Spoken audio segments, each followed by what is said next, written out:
তোমার চারপাশে কখনো যদি তিনজন বন্ধুর গ্রুপ দেখো, তারা তিনজন তিনজনেরই খুবই ক্লোজ ফ্রেন্ড, Yes. এটা সম্ভবই নয়। কারণ ওই দুজনের মধ্যে দুজন হলো খুবই বেস্ট ফ্রেন্ড, ওই তিনজনের মধ্যে দুজন সলিড বেস্ট ফ্রেন্ড, বাকি একজন যে পড়ে আছে সে এই দুজনের মধ্যে একজনের বেস্ট ফ্রেন্ড, যে এই দুজনের মাঝে চিজের লেয়ারের মতো লেয়ার হয়ে বসে আছে।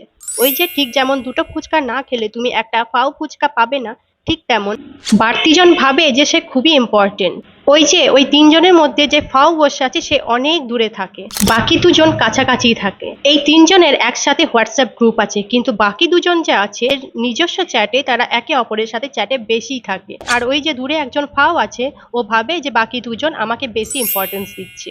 ওই দূরের জন ভাবছে বাকি দুজন আমার সাথে সবকিছু শেয়ার করছে, আমাকে সবকিছু বলছে, কিন্তু না, বাকি যে দুজন আছে তারা দুজন আগে থেকেই সবকিছু ঠিক করে নিচ্ছে, যে তারা ওকে ঠিক কি বলবে, কতটা বলা যেতে পারে, আমাদের কথা কতটা বলতে পারি সেটা তারা আগে থেকে ঠিক করে রাখে। তারা তো আলাদাভাবে ঘুরতে যাওয়ার প্ল্যানও করে, কিন্তু 3 নাম্বার জনকে সবকিছু কিন্তু জানায় না। স্টোরি হাইড করে স্টোরি দেয়, স্ট্যাটাস হাইড করে স্ট্যাটাস দেয়, যাতে ওই 3 নাম্বারটি জানতে না পারে।